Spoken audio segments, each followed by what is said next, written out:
Hello friends, welcome to my channel ER Satwara Dinesh. आज हम parallelogram law of forces के बारे में जानेंगे और इसका जो फार्मूला है वो जानेंगे, कैसे आती है वो फार्मूला। तो चलिए उसका पहले हम स्टेटमेंट देख लेते हैं। तो इसका स्टेटमेंट है, if two force acting simultaneously on A particle be represented in magnitude and direction by the two adjacent side of a parallelogram, their resultant may be represented in magnitude and direction by the diagonal of a parallelogram which passes through their point of intersection। तो friends, यहाँ पर हमें दो force दिए हुए हैं। एक force है P फोर्स जो हॉरिजॉन्टल है और दूसरा फोर्स है Q वो इंक्लाइंड है, और इन दोनों के बीच का जो एंगल है वो है थीटा एंगल। और ये जो फोर्स P और Q वो एक पॉइंट पर कनेक्ट होते हैं, वो है O पॉइंट।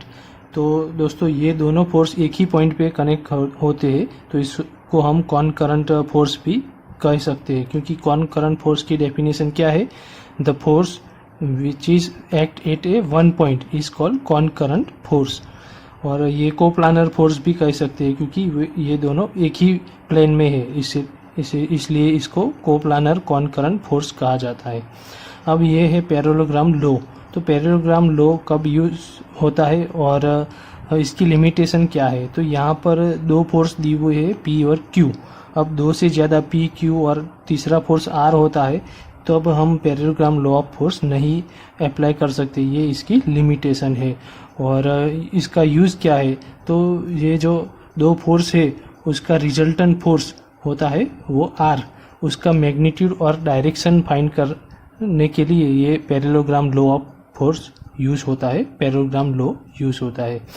तो चलिए देखते हैं इसके लिए जो फार्मूला आती है रिजल्टेंट और जो एंगल फाइंड करने की, वो कैसे प्रूव होती है। तो यहाँ पर मैंने यहाँ पर वही फिगर यहाँ पर ड्रॉ कर दी है। यहाँ पर दो फोर्स P और यहाँ पर ये फोर्स Q दिखा दिया है। अब ये जो फार्मूला है उसको प्रूव करने के लिए हमें एक राइट एंगल बनाना होगा, राइट एंगल ट्रायंगल। तो मैं यहाँ पर एक राइट एंगल ट्रायंगल बनाता हूँ। तो ये पूरा राइट एंगल ट्रायंगल हो गया। पहले उसका नंबरिंग दे देंगे। ये पॉइंट O है तो इसका O पॉइंट, यहाँ पर A, यहाँ पर B आएगा, यहाँ पर C और ये D। तो ये CAD वो राइट एंगल ट्रायंगल हो गया। तो यहाँ पर हम देख सकते हैं कि यहाँ पर एंगल थीटा है, तो ये एंगल भी कितना होगा? थीटा जितना। यहाँ पर फोर्स Q लगता है तो उसको यहाँ पर ट्रांसफ़र करेंगे, तो ये फोर्स भी कितना हो गया? Q जितना। तो यहाँ पर हमें अभी कौन कौन सी लेंथ, कौन कौन सा फोर्स मालूम नहीं है। यहाँ से A से D तक का डिस्टेंस हमें मालूम नहीं है, C से D तक का डिस्टेंस मालूम नहीं है, और रिजल्टेंट जो कि O से C तक, ये रिजल्टेंट यहाँ आएगा। तो ये जो रिजल्टेंट है R वो हमें OC, तो वो है रिजल्टेंट R। और ये जो एंगल है रिजल्टेंट के लिए, एंगल जो डायरेक्शन एंगल फाइंड करना है वो है अल्फ़ा। तो अल्फ़ा हमें फाइंड करना है। तो यहाँ पर हमें R का इक्वेशन फाइंड करना है और अल्फ़ा का इक्वेशन। तो यहाँ पर A और D इसकी वैल्यू फाइंड करने के लिए हम यहाँ पर ऑर्थोगोनल लॉ अप्लाई करेंगे। तो ऑर्थोगोनल लॉ अप्लाई करने के लिए यहाँ पर ये Q फोर्स है, तो ये Q फोर्स यहाँ पर भी लगेगा और यहाँ पर भी। तो ये जो हॉरिजॉन्टल है तो वो Q cos थीटा आएगा, और ये जो वर्टिकल है वो Q sin थीटा आएगा। तो इस तरह हमें AD और CD की वैल्यू मिल गई है। अब हम यहाँ पर ट्रायंगल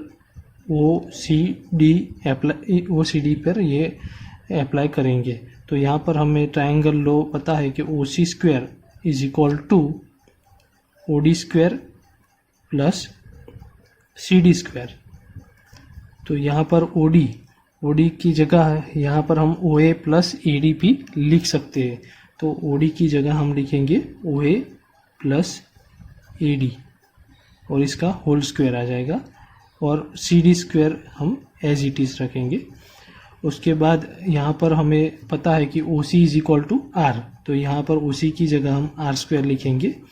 फिर OA, O से A तक यहाँ पर फोर्स कितना लगता है? P, तो यहाँ पर हम P लिखेंगे, प्लस AD। तो AD की वैल्यू हमने यहाँ पर फाइंड की Q cos थीटा। और whole square plus C D की यहाँ पर वैल्यू हमने फाइंड की क्यू साइन थीटा, तो यहाँ पर आएगा क्यू साइन थीटा। अब इसके बाद यहाँ पर ये जो p plus Q cos theta whole square ये हो गया a plus B whole square जितना हो गया। तो इसका इक्वेशन क्या है, A square plus 2ab plus B square. तो ये जो p plus Q cos theta whole square है उसको हम इस फॉर्म में कन्वर्ट करेंगे।